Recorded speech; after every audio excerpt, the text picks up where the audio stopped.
おはようございます。翌朝になりました。本日は2024年7月の24日水曜日、ロシアのウラジオストクにおります。とりあえずですね、今日は一日たっぷり時間がありますので、このガイドブックをね、参照にというか、自分の行きたいところをですね、回っていこうかなと思います。今日はね、天気は良さそうなんですけど、明日以降また雨が結構続くみたいなんで、できるだけ今日はね、屋外のところ、ガンガン攻めていこうかなと思っております。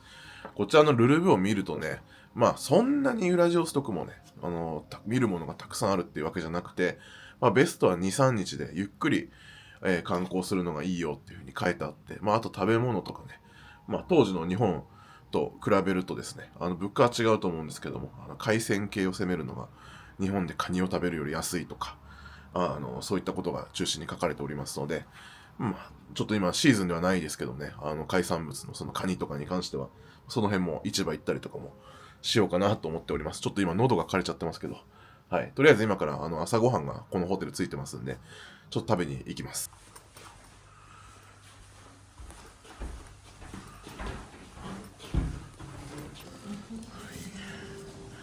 こちらの昨日のカフェコーナーですね。朝ごはんになってまして、こんだけ食べれるんだ、すごい。いいですね。サーモンもうまそう。あったかい料理も。だいぶありますね。ちゃんと割り箸もある。これは何なんだろう。オートミール。これ麺ですね。はい。いいんじゃないですか。ヨーグルトとかもありますし。うまそうですね。毎日食べたら飽きそうです。それでホテルの朝ごはんがこんな感じです。ウラジオストクでの最初の一発目の食事がこれです。あったかい紅茶。このマグカップめちゃめちゃでかいです。で、今オレンジジュースをもらいました。はい、次に来てくれました。で、ヨーグルト。これもでかいっすね。で、普通のトーストと黒パンかな。で、サーモンとか持ってきました。それじゃあいただきます。これレモンティー。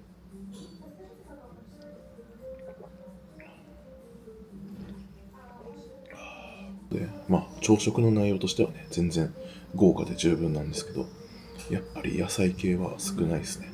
炭水化物とチーズと肉、メイン、ヨーロッパな感じですね。でも若干野菜あるだけいいけど、毎日これだとね、結構飽きるのと、結構血糖値とか上がりそうな朝ごはんです。これサーモン。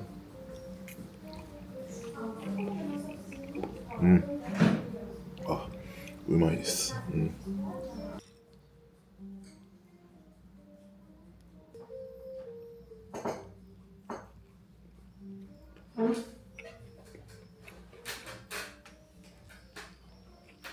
あと皆さんが気になるね、お金の話なんですけど、ルーブル、どうやって準備するんだって話なんですが、前回の動画でね、ちょっと話したかもしれませんけど、基本的に今日本でね、ルーブルを用意するのが難しい状況です。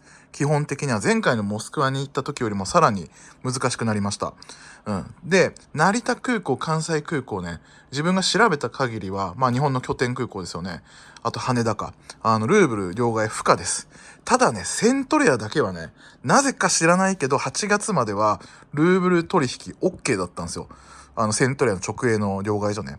でそれを知っておりまして、実際にセントレアで両替してきました。で、できました。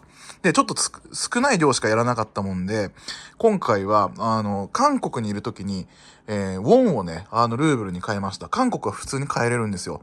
普通の両替所でルーブルありました。で、あと、タイも変えれます。タイバーツからルーブルも普通の街中の、ね、スーパーリッチとか、いろんなラッキーなんちゃらとかもね、両替所、チェーン店でもルーブルあります。レートはね、正直わからん。いいのか悪いのかよくわからんっていう状況でしたけど、セントレアが一番悪かったと思います。ウォンからルーブル、バーツからルーブル、あと円からルーブルを見た感じでは、円からルーブルが一番悪かったですね。円安っていうのもあるでしょう。あとはモスクワの時と同じことの説明にはなりますけど、今回この動画を初めてね、見るという人のために説明しておきますと、現在ね、西側諸国からロシアはね、経済制裁を受けております。で、基本的に、西側諸国民が持っている皆さんね、ビザ、マスター、アメックス、JCB を含めてね、クレジットカード一切使いません。基本的にはもう、外国人がロシアに入った瞬間から現金のみの、支払いしか、決済方法しかできなくなります。例えば、出向してね、日本人だけど、ロシアの会社で働いてる人とか、日本の企業でロシアの支店があるところで、働いてビザを得てね、ちゃんと正式に働いてる人とかの人であれば、クレジットカードをですね、ロシアのやつを発行して、ロシア国内のクレジットカードを持てば、払うこともできます。あと、銀行のね、カードですね。それがあればいいんですけども、普通の旅行者は、まず無理だと思いますので、現金しか無理です。旅行に来られる人は、なるべく多く現金を持っていかないといけないと。で、しかも、これをね、また日本に戻って換金しようとしてもね、円に変えようとしても、受け付けないことが多いので、はい、紙くずになる可能性が高いです。それか、ずっと持って保管しとくっていうのもありかと思いますが、その、塩梅っていうのは難しいのかなと思いますので、私は今回6万円分ぐらい両替して、持ってきました。それでは今からホテルを出発して街ぶらをしていこうと思います。とりあえずホテルから近い、港の中心の方ですね、いろいろお店がいっぱいある方まで歩きながら散策しながら行きたいと思います。もうホテルの前に止まってる車もね、全部日本車、古いやつもあるけどね、これいすゞの四駆とかもあるけど、気温はですね現在25度、めちゃくちゃ過ごしやすいです。湿度はね日本よりかは低いですね。すごい、これが新潟からわずか800キロぐらいしか離れてない街とは思えないぐらい、もうね当たり前ですけどロシアというかヨーロッパ感ありますよね。スイカがたくさん売ってる。ホテルからまだ歩いて1分ぐらいですけど、こんなところにね日本のお店ありました。日本のショップ幸せ、日本語書いてありますね。かなりこの辺はおしゃれゾーンだと思いますんで、綺麗でショップも多いですね。中国人の方が非常に多いです。めちゃくちゃ日本に近い場所にいるはずなのに、こんなに異国感があるのはなんか久しぶりですね。モスクワに行けば確かに遠いからね、そういうことかって思うし、時差も1時間しかないですからね。これはやっぱりウラジオストク独特な感じですよ。食料も豊富ですね。新鮮な野菜がいっぱい売ってます。フルーツも美味しそう。奥に見えてるのがウラジオストク駅ですね。おそらく中国人のツアーの人かな。すごい人がいっぱいいますね、旗を持って。人気なんですかね。もちろん日本人のツアーはないですけど、さすがにねシベリア鉄道の終着駅、始発駅とも言われますが、ウラジオストク駅ね、駅前ロータリーですけど、さすがに混んでますね。こちらがロータリーですけど、皆さん配車アプリの車待ってたりとか、バス、人もたくさんいますね。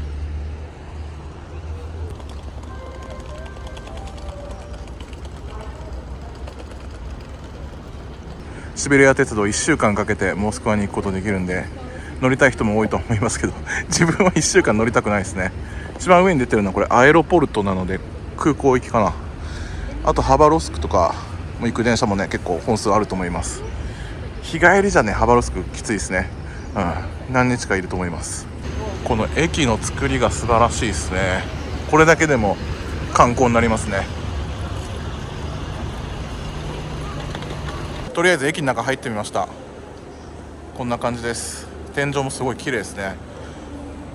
モスクワの駅に比べたらねかなり小さめですけど、十分立派な駅ですね。コーヒーショップとかもあるし、こんな感じです。今回はね列車に乗らないんであれなんですけど、前回も同じくですね、一等車とか乗ると中にラウンジが駅の中あって入れるんですよね。ちょっと今軽くだけ見るとこんな感じ。中で食事とかもできるんだと思います。列車には乗らないんですけど駅に入ることはできるので、ちょっと見学してきますか。駅を。広い駅ですね。すすごいロシアっぽい。はい、これは空港行きの列車ですね。ウラジオストク空港と街を結んでる列車ですね。本数1日4本ぐらいしかないですね。はい、駅はこんな感じでした。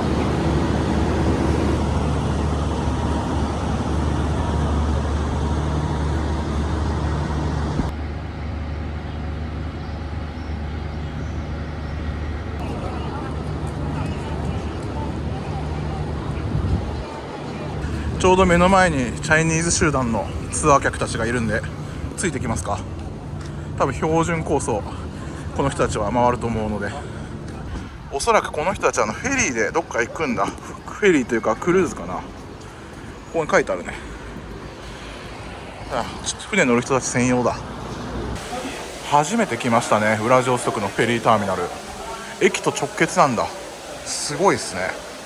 で最近ニュースでもやってましたけど、日本の島根だったかな、どっかから韓国、そして韓国からウラジオストクっていう船が8月からね復活するみたいなんですよね。ご存知の方もいるかもしれませんが、それに乗るとここに着くんですよね。この巨大マトリョーシカがあって、なんか真ん中噴水とかありますけど、これがウラジオストクのフェリーターミナルですね。にぎわっております。あれですね、この中国人観光客の団体のところに紛れ込んでればなんか普通に溶け込みますね。外出てみますか。先ほど駅にもありましたけど、どこ行ってもね大量にマトリョーシカ売っております。あと何のためにもならなさそうな石の置物とか。ここはいいですね。このデッキみたいな場所、みんなくつろいでコーヒーとか飲んだりしてる。絶景ですね。ここ橋が目の前で、ちょっと軍港なんでね、軍艦が止まってますけども、皆さん普通に撮ってますんで大丈夫でしょう。それではここからまた歩いてですね、この玉ねぎ協会のところまで歩いていきましょう。フェリーターミナル両替所ありますね。何なんだこのジャパンライフ。日本車のなんかレンタルとか、店が中が見えないですね。こんな感じで至る所にアイスクリーム屋台がありますね。これも結構美味しそう。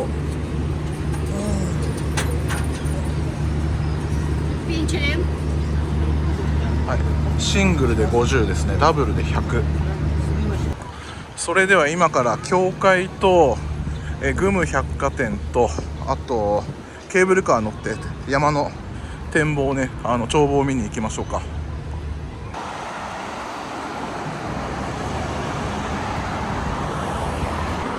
ちょうどこの辺りがウラジオストクで一番おしゃれスポット、栄えてる辺じゃないかなと思いますけど、前回モスクワに行った時もね入ったんですけど、あの時ハンバーガー食べなかったけど、マックの偽物のやつね、ロゴがマクドナルドとモスバーガーを足して2で割ったようなやつ、最大中1回ぐらい食べますか。それでこちら大広場に来てみました。ここは以前来たことあります。懐かしいですね。で噴水の奥ですね、あれ教会です。見てわかる通りロシア正教会の玉ねぎ頭教会。そんなに人はたくさんいないですね。ただめちゃくちゃ広いので開放感がすごいありますね。あと多分気になる人多いと思うんですけど、治安ですけど全然悪くないですね。ロシアは結構治安がいいと、モスクワ行った時にお話ししたと思いますけど、その辺の西側ヨーロッパ、イタリアとかミラノとかね、フランスとかそういったところに比べたら圧倒的に治安はいいとロシタビさんは言っておりました。どこにでもあるねスリとかはあるとは思いますが、犯罪率は結構低いと、聞いております。前回来た時も5、6年前の話ですけど、冬に来たんでね、やっぱ夏の方がいいですね。めちゃくちゃ暑くもなく、ちょうど動きやすく快適ですね。こういった銅像がねあるところがまだソビエト感が残ってて、社会主義の典型というか、中国行ってもありますけど、もう今はロシアはね一応民主社会にはなってますが、まだまだ全然こういうの雰囲気がありますよね。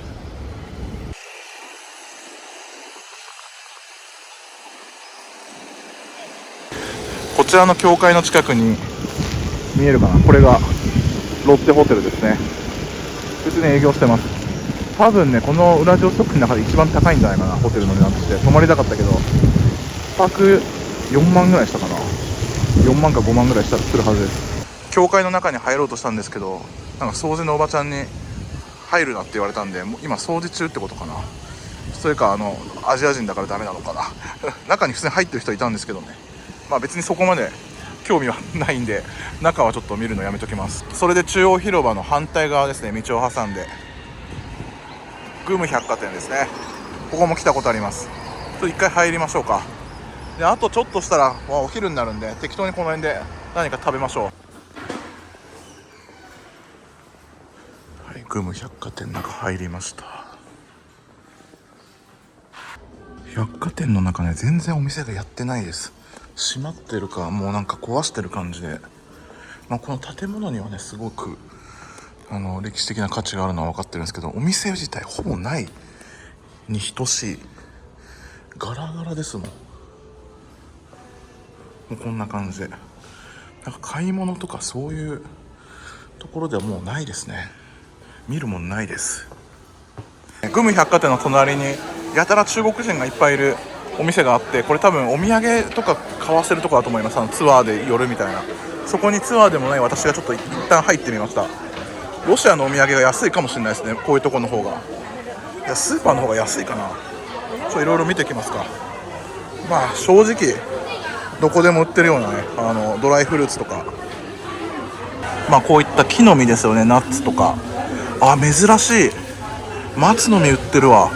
これね松の実私大好きなんですけど、最近韓国とかでも全然売ってないんですよ。なんか不作なのか分かんないけど、あと値段もすごい上がっちゃって、昔すごい安かったんですけどね。で自分の親に松の実を海外で見つけたら買ってきてくれっていつも言われてたから買ってこうかな。これ610か1000円ぐらい。やっぱ松の実って高いですね。他のナッツに比べて3倍とか、5倍とかしますね。剥くのが手間がかかるんかな。ちょっと買ってきますわ。まああとロシアといえばねウォッカなんで、このなんかクマさんのウォッカとかあって、確かモスクワでねロスタビさんと一緒に食事をしていただいた時に一番ロシアの中で高いウォッカを飲ませてもらったんですよね。ちょっと名前どれだったか忘れちゃったんですけども、そうまあウォッカが好きな人にとってはね、このロシアのウォッカっていうのもすごく興奮するぐらい、うわーすごいって思うみたいですけど、私そもそもお酒が詳しくないんで分かんないのと、あとロスタビさんからこの前聞いた時は今ワインを結構力入れてるらしいですね。ウォッカよりもワインを若い人たちは結構飲むということで、ロシア産のワインも売ってるんじゃないかな。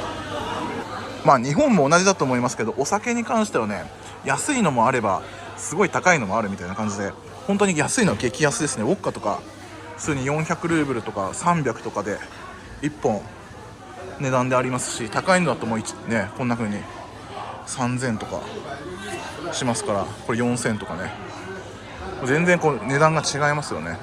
あと思ったけどね、ロシアレッドブルとかすごい高いですよね。だいたい 1.8 かける感じなんで236、500円ぐらいしますよ1本。日本の方が全然安いです。あとはやっぱりアリョンカチョコレート、これはもうなんか箱買いみたいなやつなんですけど、これで何枚入ってるんだろうね。4280ルーブル、結構高いね。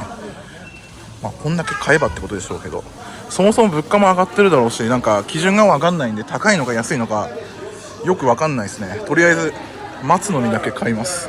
これ全然そんなロシアとは関係ないけど、まあでもロシアで取れたやつでしょ。あとイクラは安いですね。めちゃくちゃ安いと思う。これの一瓶、これかなりでかいんですけど395ですからね、安い。こっちのもっと大瓶タイプでも452か。この松の実より安いですね。バラ売りのアリョンカチョコレートありました。50ですね。1枚100円しないぐらい、これぐらいですね。このグム百貨店の裏というか、なんかおしゃれ通りみたいな場所、ここは結構人気なはずです。ガイドブックにも絶対載ってますね。これ確か有名なジェラート屋さんですね。食べようかな。はい、来たことあります。ここもなんかおしゃれなお店が多いですね。ヘルシーって書いてあります。今の私にぴったりだ。ちょっとジェラート買います。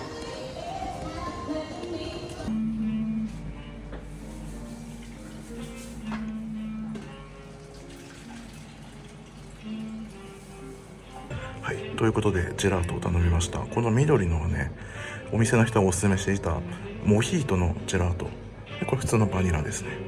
でね、値段がね600ルーブル、めちゃくちゃ高かった。びっくりした。これぼったくられてるかもしれないな。そんなことないか、そんなことないね。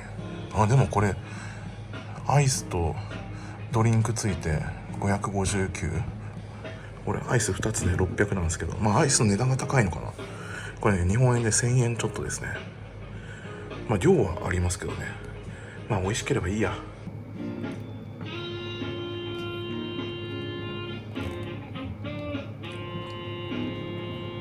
うん。あ、うまい。結構濃厚ですね。お店の人が絶賛していたモヒートのジェラート。おお。あ、うまいっすね。だいぶお酒の味しますね。でもミントの爽やかな感じがめっちゃうまい。グム百貨店の中のねトイレ行こうと思ったんですけど、シャッター閉まっててトイレ行けなかったんですよね。で今ここトイレだったから入ったら、ここ金がいるトイレだったんで50ルーブル払えって言われて今払いました。ロシアってトイレ有料だったっけ。モスクワそんな記憶ないんだけどな。お金がいりますねトイレも。でもあの人払わずに入ってった。もしかしたら外国人だけ取ってるのかな。私は生真面目に払いましたけど。今日の晩ご飯にロシア料理食べることにして、この偽物マックちょっとチャレンジしてみようかな。前回コーヒーしか飲まなかったから、昼はじゃあこの偽物マックで軽くにしましょう。これがねまた難しいんですよね。現金でできるんかな。一応ここだとね JCB OK とかになってんだけどね、一応英語はあるんでいけるんじゃないかな。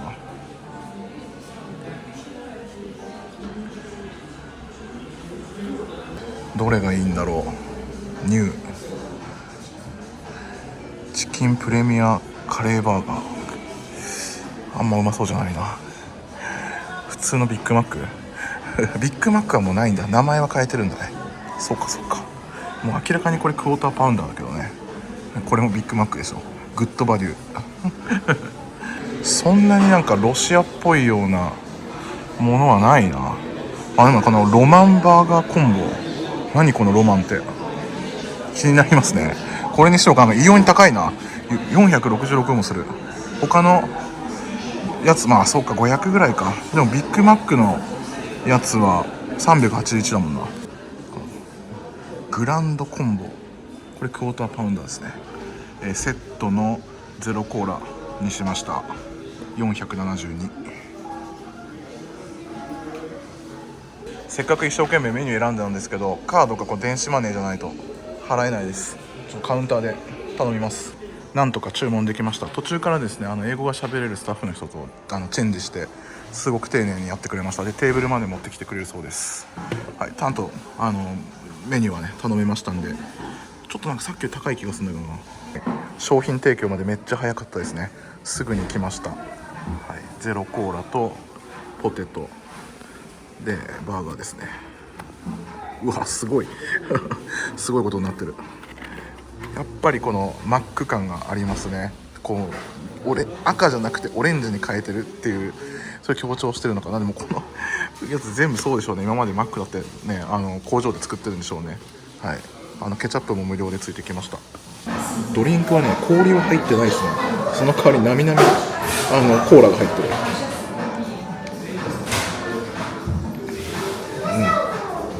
そこそこ冷たいですけどちょっとぬるいね。はい、マックのポテトと味が違うのか。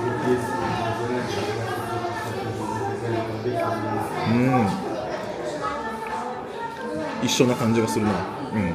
ちょっと冷めてますね。味に関してはそんなに差をやっぱ感じないですね。ちょっとドリンクがぬるい、ポテトが冷めてる。今そこがちょっとあれかなと思いますけど、これは店舗によりそうですね。タイミングとかで。でもお客さんいっぱい入ってるから広いですしね、お店が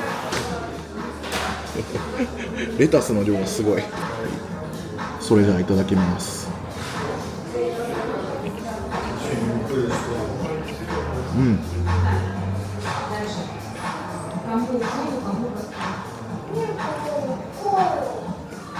はい、味は普通です、全然まずいとかはないんですけど、普通な感じ、特段なんか感動はないですけど、まあ外れがないって感じですかね。まあロシアの人たちハンバーガーすごい大好きなんですよね。ハンバーガー屋とピザ屋はめちゃくちゃあるんで、まあ国民食みたいな感じなんでしょうね。まあ、普通に美味しいです。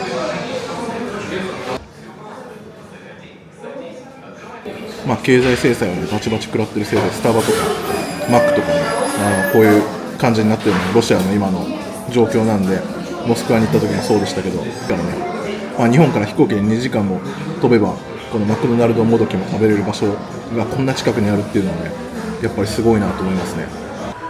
そういえば、はい、ここも多分来たことありますね。偽物のマックの横が映画館なんですよね。それでは街歩きしながらケーブルカーに乗って景色のいい場所に行こうと思います。なんだかんだ昼間歩いてるとそこそこ暑いですね。汗はかけますね。夜になるとかなり涼しくなるんですけどね、今暑いわ。確かこれ有名なもんですよね。名前出てこないんでちょっとテロップ入れときますけど、おしゃれですね、雰囲気が。この辺も中国人だらけですね。この下下っていくと港の方で多分お店もあるんじゃないかな。マックはなくなってるんですけどね、バーガーキングはあるんですよね。ウラジオストク大橋の真下ですね。ちょうど今右側のこの建物がロシア軍の博物館ですね。ロシア太平洋艦隊博物館ってやつかな。軍事博物館の正面ですね。この先がケーブルカーの駅です。このケーブルカーはね乗ったことないです。初めて乗ります。今のところ全部徒歩で歩いてるんですけど、階段とね坂道が多すぎてねだいぶ疲れました。一応このケーブルカーで上まで行ってちょっと休憩しようかな。一旦ホテル戻って、それが終わったらだいぶヘロヘロになってきました。いい運動にはなってますけど。ケーブルカーの駅ですね。20ルーブルだった気がします。ガイドブックにはそう書いてあった。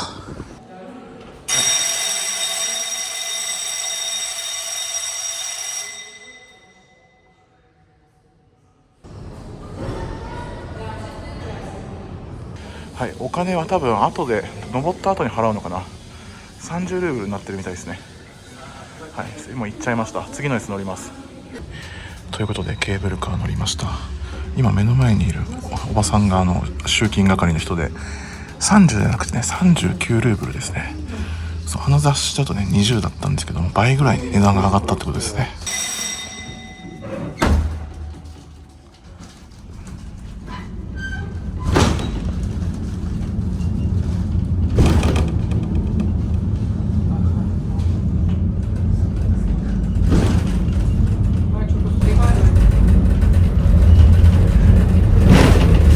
いいですね。ロシアのケーブルカー人生初です。なんか荒っぽい感じ。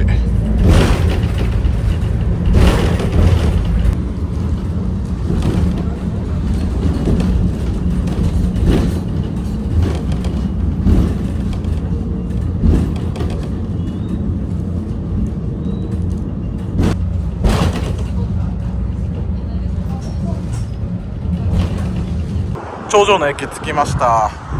こちらがウラジオストクの、絶景と言われている場所ですね。おー、いいじゃないですか。めっちゃ景色綺麗ですね。ウラジオストク大橋が綺麗に見えますね。1回来ればいいかなって感じですけど、こんな感じです。あそこにね潜水艦がいるんですよね。それでこの後なんですけど、ホテルで休憩しようかなと思ったんですが、ちょっと近くのね北イス吹市場マーケット、通称チャイニーズマーケットというらしいんですけど、そこのお土産とかいっぱいあるね。そちらの市場ちょっと見に行ってからホテルに帰ろうと思いますんで、今配車アプリを呼びました。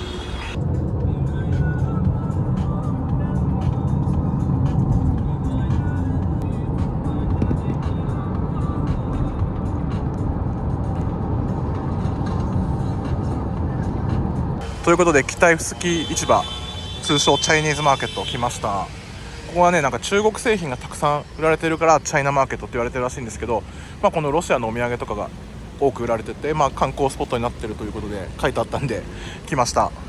雑貨とかが多いのかな。何でもあるって書いてありましたね。グルメもあるって書いてありました。できればね、マトリョーシカとかを安く買いたいんですけどね。ちょうどこの市場の入り口というか前らへんに路面電車って走ってるんですよね。ウラジオストクで唯一の路面電車。かなりね、保線状態が悪くて線路とかめくれたりとか、奥の方なんかもう水浸しになってて草ぼうぼうのこんな感じなんですけど、走ってるらしいんですよね。奥にいますね。大英工務店って書いてありますけど、日本のやつですよね。中古車両かな。すごいですねこれね。ちょうど来たので一本見てみましょう。信号とかもない、何にもないですよね。おお、水しぶきを上げながら走ってますよ。おお、ぶつかりそう。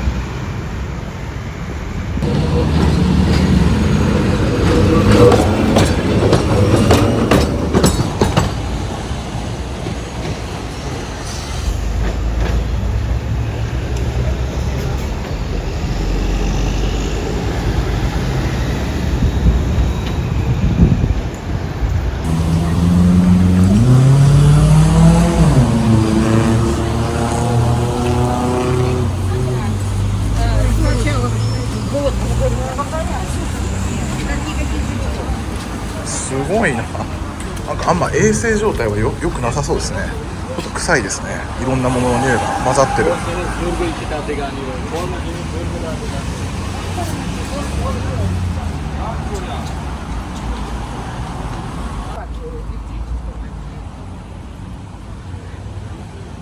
これ全部商品なんですよね。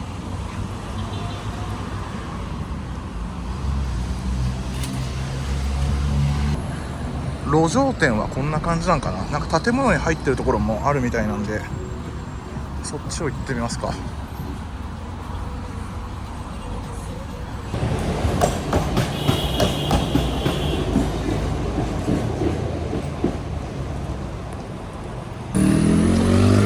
い、ちょっと建物の中の方を見てみますか。こっちはその市場と関係ないのかもしれないけど、単なる商業施設かな。あ、これスーパーですね。はい、これ電子 C 社、タバコのお店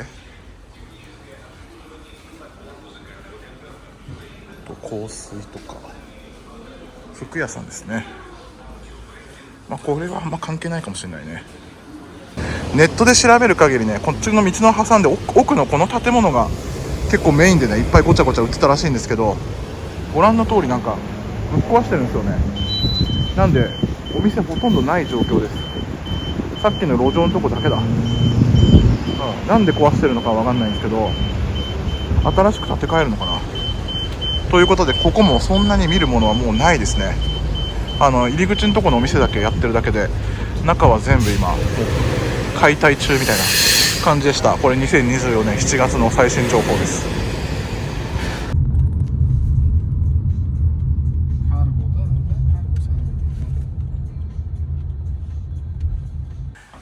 それで今ホテルに帰ってきたんですけど、まさかの停電してるっていう街中そんな停電しなかったけどな、ホテルだけ停電してんのかな。なんか今管理人のおっちゃんがごめんよっつって階段しか使えないって今言ってきたんですけど、ということでとりあえずね、電気が戻らないんでネットもつなげれないし充電もできないんですけどね、充電するために戻ってきたんですけどいいや、そこまでまだ暑くないんで、ちょっと部屋でやれることやってちょっと休憩します。で、夕方夜ぐらいにせっかくなんでね、ロシア料理を締めに食べたいと思います。で、今からね、晩ご飯を食べに行こうと思うんですが、いろいろ調べたんですけど、このホテルから近い場所にですね、正統派の味、ノスタルギーヤっていうロシア料理のレストランがあってですね、いろいろなんかリーズナブルだけど、王道のロシア料理を食べれると。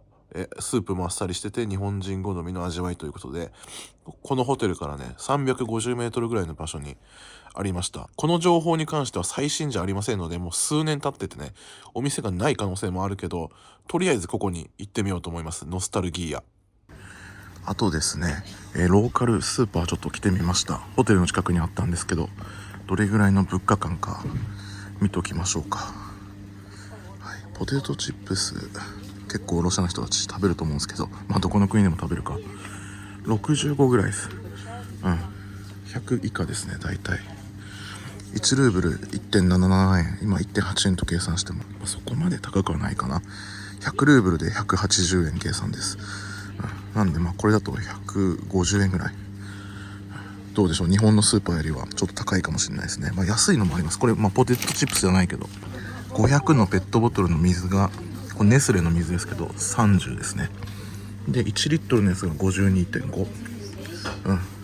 スーパー価格ですね。街中で見るよりは全然安いです。一応ですね、コカ・コーラ売ってるんですよね。カザフスタンかなんかで作ってるとかって言ってましたけど、経済制裁の割には一応ありまして高いです。缶で116、200円ぐらいしますね。でこの偽物コーラですね。はい、コカ・コーラが作れなくなったんで、これもそうか、はい、ロシアオリジナルコーラだと65とか、これちょっと高いですね。78、ちっちゃいペットボトルだと58ですね。あとエナジードリンクの方が安いかも、コーラより。すごいみんな飲んでるエナジードリンク。ヨーグルトが1個30とか、そんな感じですかね。ちょっと高いのもありますね。ここはノーマルのアリョンカチョコレートは売ってないですけど、普通のやつじゃないやつで52ぐらいです。ばらまき用にいろんなお菓子があるんですけどね。でも結局 M&M's とかなんで、こうミルキーウェイとかなんで、あんまロシア感はそんなないかなと思いますけどね。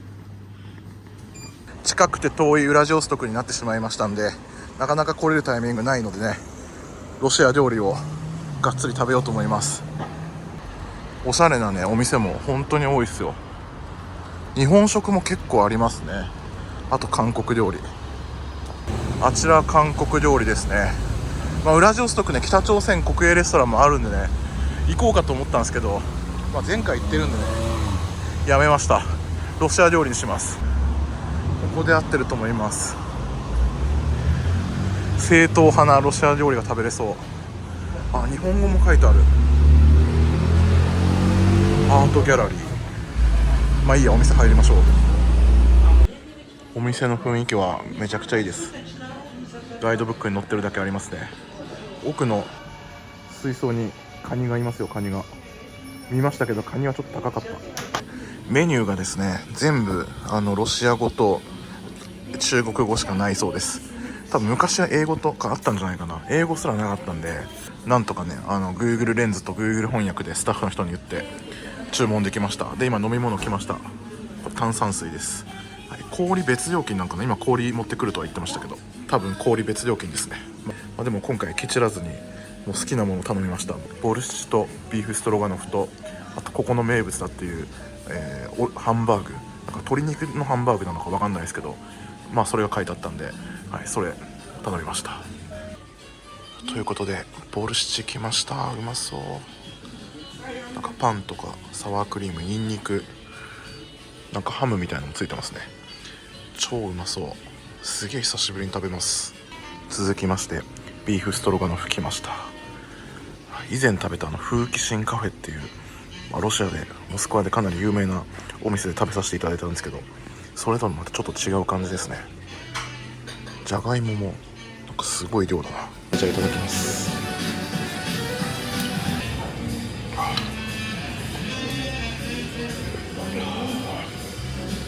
めちゃくちゃうまい。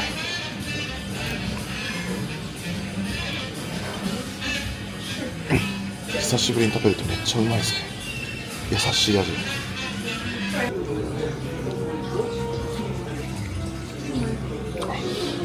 めっちゃうまい。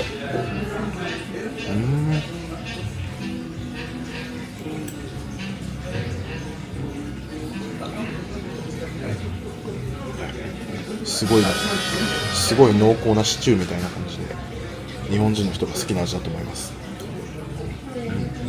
はい、そうだ、思い出しました。モスクワで食べた時もこの豚肉の脂に味がついてるやつをパンにねマーガリンみたいにして食べるんですよ。こうニンニクとか自分でやって、このベーコンの脂肪部分みたいなところ、これ何なんだろうと思ったらそうでしたね。こういう食べ方でしたね、ロシアはね。これうまいんですよ。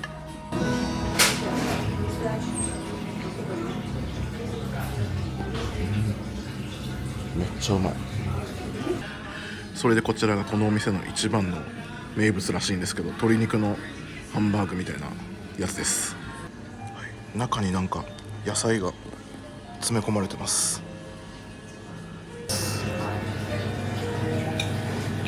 すごい柔らかいですね。いただきます。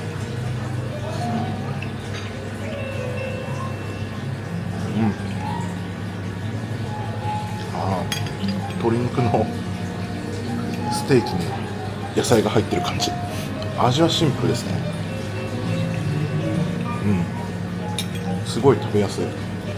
いや、めちゃくちゃうまかったわ。久しぶりにロシア料理食べましたけどうまいっすね。人生で初めてね、夏にボルシチ食べました。暑い時に。今までウラジオストク、サハリン、モスクワ、過去ロシアこれで今日4回目ですけど、ずっと寒い時しか来たことなかったんですよね。めちゃくちゃ雪が降ってる時とかだから、夏にボルシチもありだなと思いましたね。まあ正直言うとね、ロシア料理ね、全般的に誰でも好きな割と簡単な味なんですよ。癖がないというか。だから外国の料理俺は食わないっていう人でも、苦手だっていう人でもボルシチとかこのビーフストロガノフとか今のこの鶏肉の焼いたやつとか、全然味が基本的に塩コショウとか優しい味ばっかなんで、誰でも食べれると思います。はい、もう今日はお腹いっぱいになったんで大満足しました。ということでホテルに戻ってきました。めちゃくちゃ美味しかったですね。3品頼んでドリンク炭酸水1本頼んでちょうどね2000ルーブルでした。多分高いんだと思います。はい、モスクワより高いかもしれませんね。日本円でだいたい3600円ぐらいでした。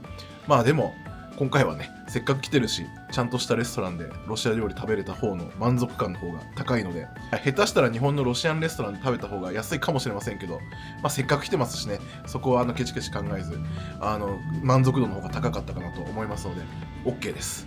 それで明日ですね、ロシアを去ることにしました。わずか2日しか滞在しなかったんですけど、もともとね4日間滞在する予定でこのホテルも4泊取ってたんですけど、ちょっと日本で用事ができたっていうのと、明日からねウラジオストクずっと雨らしいんですよね。何日間も多分最終日まで粘ってもすごい雨なんだろうなっていうことが分かったので、飛行機もね変更できるやつを買ってたんで、空席ありまして、明日その工程をちょっと前倒しにして出国というスケジュールを、決めましたんで、今回この動画がねロシアウラジオストク滞在の、1本だけのね多分動画になると思うので、私が日本から持ってきたね5年ぐらい前の、ガイドブックウラジオストクのね全然使えましたね。